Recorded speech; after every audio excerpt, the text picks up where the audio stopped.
I am curious as to how you feel about controversy. But the fact of the matter is that, particularly for women, controversy can often be a very frightening thing. Now, why is that? Well, I think that Nina also gave us that kind of statistic as well in her opening remarks. When you feel that you are oppressed, when you feel that you don't have power, when the culture is telling you you can't, you mustn't, when you are the group that is being discriminated against, raped, or beaten, you don't want to raise your head. It is frightening. It can feel very chaotic. It can be just very, very, very threatening. But I am absolutely convinced that unless women in particular learn, because I think men in general have greater skills at using controversy, or a little less afraid of taking that risk of being out there and being controversial.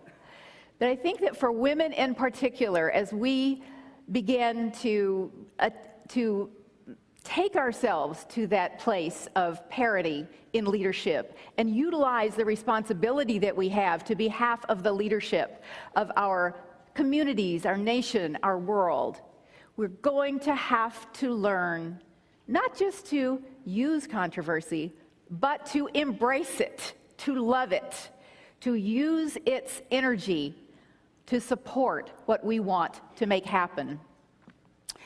I don't know if you recall this particular New York Times Magazine article when the very big tsunami occurred in Indonesia a few years ago.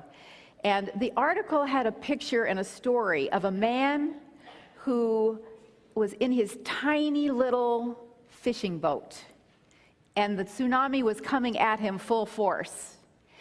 And instead of trying to go away from it, to move away from it, to save himself by getting away, instead, he took his little boat and he rowed it right directly into the wave. And it is that principle that I want to talk with you about today.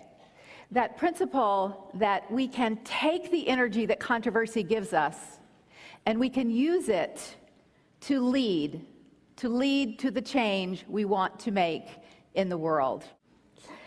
So let's let our spirits soar with that. Let's get in that little boat and lead with controversy right into the wave of the energy that controversy can give to us. Let's let our hearts lead forth. Let's envision a world in which the gender power balance is in fact a balance, and in which we can all share equally in both the joys, the leadership roles, and the responsibilities that come with balancing the masculine and the feminine, and allowing each of us to thrive, to grow, and to use the leadership skills that we have to our greatest advantage. Thank you.